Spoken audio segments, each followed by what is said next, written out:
Okie dokie. Today we're going to learn about the Archons in Gnostic cosmology, a subject that has intrigued scholars and spiritual seekers for centuries, from their origins to their significant roles as rulers of the material realm.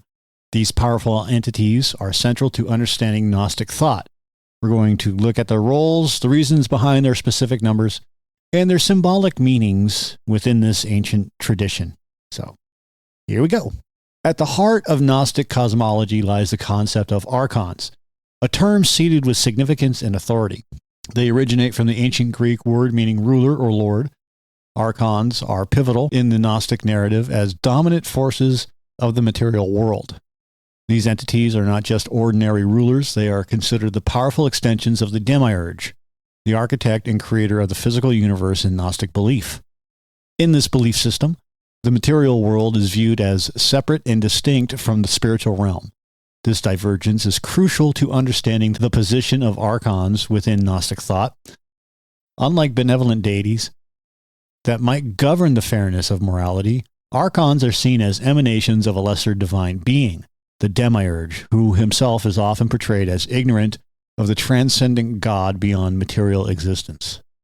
According to Gnostic teachings, the physical universe we inhabit is not the ultimate reality, but rather a flawed creation crafted by the Demiurge. The Archons, as steward of this realm, govern a world that is inherently imperfect and deceptive.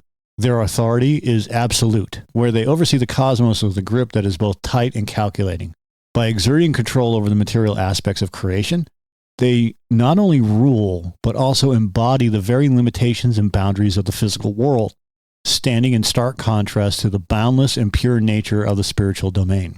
Understanding the Gnostic context illuminates the foundational roles Archons play as rulers.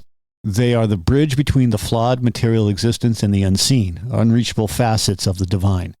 It is through this that we can appreciate the complexity and depth of the Archons' significance in Gnostic thought. They are at once integral and antagonistic, a reflection of a cosmos fraught with the duality and conflict between matter and spirit. Peering into the Gnostic worldview reveals a hierarchy within the cosmos, and at the heart of this structured realm lie the Archons.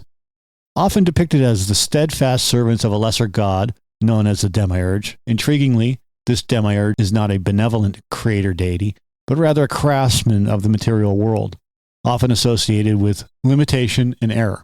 The Archons, in this context, function as the intermediaries and enforcers of the Demiurge's domain, the physical universe. Comparable to governors of a vast empire, Archons work tirelessly to uphold the material reality's structural integrity and ensure the perpetuation of their master's creation.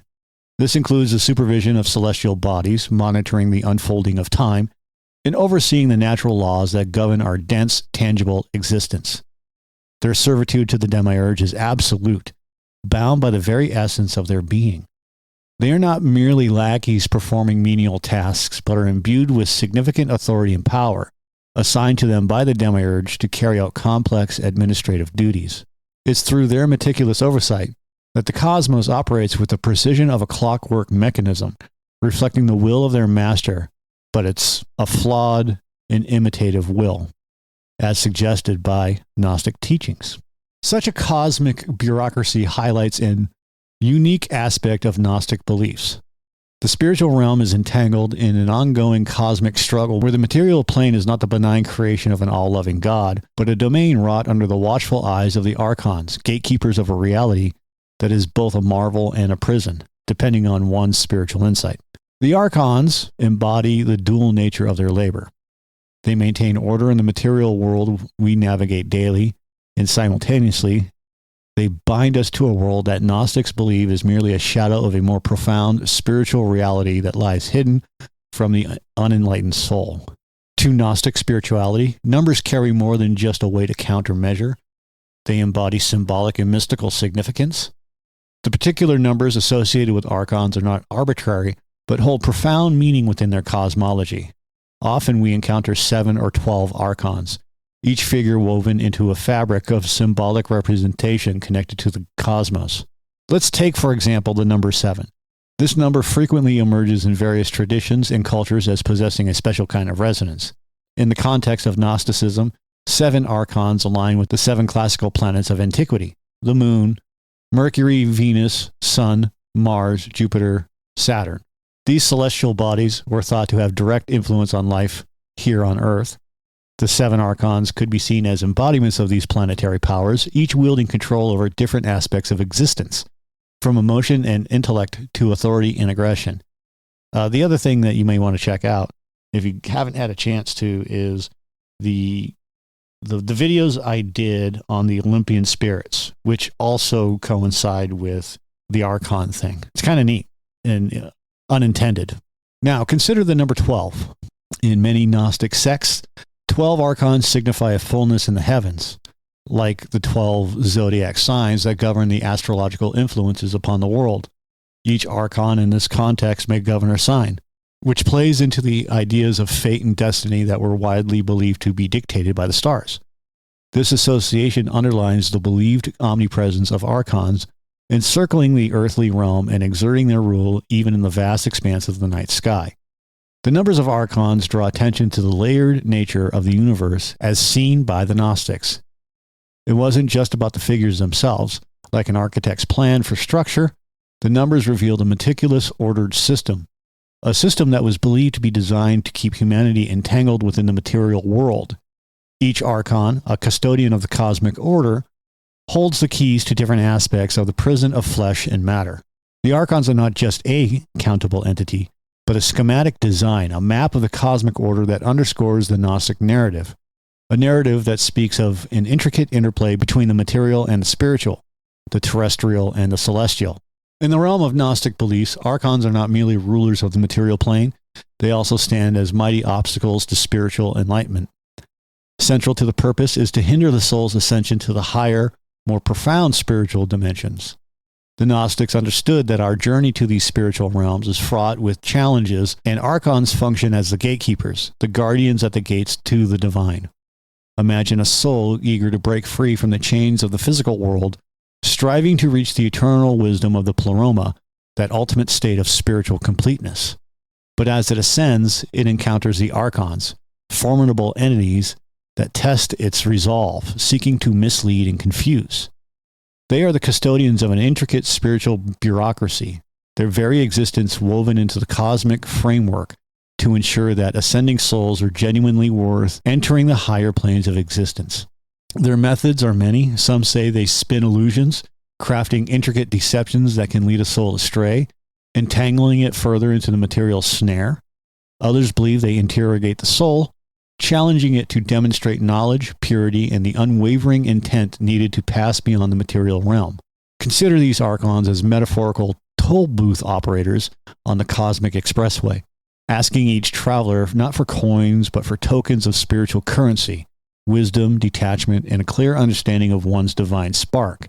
And for those who fail to show the necessary credentials, they are turned back, left to wander within the lower, denser realms of creation until they can gather the strength and insight required to undertake the journey once more. This concept of spiritual impediment resonates with the Gnostic view of existence, where the material world is a testing ground, an elaborate maze designed by the Demiurge with the aid of his Archons, and a place where the spark of the divine within us is both hidden and held captive. The Archons represent more than just tyrannical overseers. They are a personification of every obstacle that one may face on the path to spiritual awakening, forces that compel us to look inward and gather the strength of our innermost divine light to persevere and transcend. Grasping the connection between Archons and the cosmos reveals much about the intricate beliefs of Gnostic teachings. Each Archon is not an isolated ruler, but they are intimately linked to the planetary bodies, wielding influence reflective of these celestial orbs. The Earth, the Moon, the Sun, and other astral entities are not seen just as lifeless rocks or fiery spheres, but as living embodiments of cosmic order and chaos, intertwined with the fates and fortunes of humanity. Through this, the movements of planets become the will of the Archons, dictating the rhythms of existence from seasons to the very destinies of mortals. The Archons also mirror the forces that bind the material world. They personify concepts that humans often find inexplicably powerful and mysterious, such as time itself. a current that carries all life forward from birth to ultimate decay. Astrology falls under their domain, with the suggestion that the stars and their configurations at the moment of one's birth could foretell the path that a person's life might take. With such associations, the Archons represent not just the guardians of the physical realm, but the living manifestation of its laws and limitations, the unavoidable realities of the world that every soul must navigate. In the landscape of Gnostic thought, nestled within the hierarchy of Archons, stands Yaldabaoth, or Yaldabaoth, either way. I'm going to butcher it as it is. The perceived sovereign of the material cosmos. His name alone invokes images of dominance and might, but it is his portrayal that truly encapsulates the essence of his role. Gnostic texts presents Yaldabaoth as a lion-faced entity, a visage that strikes a chord of awe, yet paired with a serpent-like form to symbolize the cunning and base nature of his dominion. Yaldabaoth's very existence tells a tale of usurpation, implying his self-established authority in a realm far removed from true divinity. His portrayal embodies the depths of ignorance and the pinnacle of arrogance. It is in these traits that his power is both born and bounded. Emboldened by a false sense of supremacy, Yaldabaoth crafts a world of illusion, drawing a veil over the eyes of humanity, clouding their vision from the eternal truth that resides within their reach. In Gnostic lore, his deeds and domain raise profounding questions about the nature of reality and the struggle between knowledge and ignorance. By controlling the physical, Yaldabaoth attempts to sequester spirits in a slumber of material fixation. His narrative, while ancient, echoes throughout time, inviting us to wonder about the chains that bind us and the potential for liberation that lies beyond what meets the eye, like a transformer. In Gnostic tradition, Archons are not just rulers of the material world. Their influence extends deep into the human experience. These enigmatic beings are believed to have the power to manipulate our emotions and desires, tethering our spirits ever closer to the physical world. By seducing us with worldly temptations and entangling us in earthly pleasures, Archons ensure that our focus is directed away from spiritual enlightenment. Like a puppeteer, deftly pulling strings to make us dance to melodies of greed, envy, and pride. Archons play a similar role, subtly encouraging those base emotions which serve as chains, binding us to the tangible, temporary existence. In the eyes of the Gnostics, it is these emotions that hinder our souls from seeking the true knowledge and the understanding required for spiritual ascent. The quest for Gnostic sages is to recognize these deceptive forces, to free oneself from the Archon's grip, and to facilitate the soul's release from the constraints of the mortal realm. In doing so, they believe one could finally reconnect with the divine spark within and achieve liberation from the material deception the Archons so cunningly uphold. In the intriguing world of Gnostic myth, cosmic drama unfolds as enlightened beings known as Gnostic saviors confront the Archons in a bid to rescue human souls from the grips of the material world. These saviors seek to illuminate the path to spiritual freedom, shining light amidst the shadows cast by the Archons. Regarded as custodians of the material universe, the Archons impose formidable barriers to the souls aspiring for liberation. The struggle symbolizes an eternal battle of knowledge and ignorance where Gnostic saviors strive to dispel the deceit conjured by the Archons. Their goal is clear: to guide the souls toward the pleroma, the realm of divine fullness and truth, a narrative rich with symbolic meaning. These mythological battles serve as a profound metaphor for the human quest for enlightenment. And through the tales of these epic confrontations, the Gnostics conveyed their belief in the soul's potential to overcome the limitations set by the physical existence and ascend into the higher, boundless spiritual realms. This enduring legacy of conflict between the divine will and the earthly rulers reminds us of the ceaseless human aspiration for transcendence. Archons can be viewed as more than just mythological figures.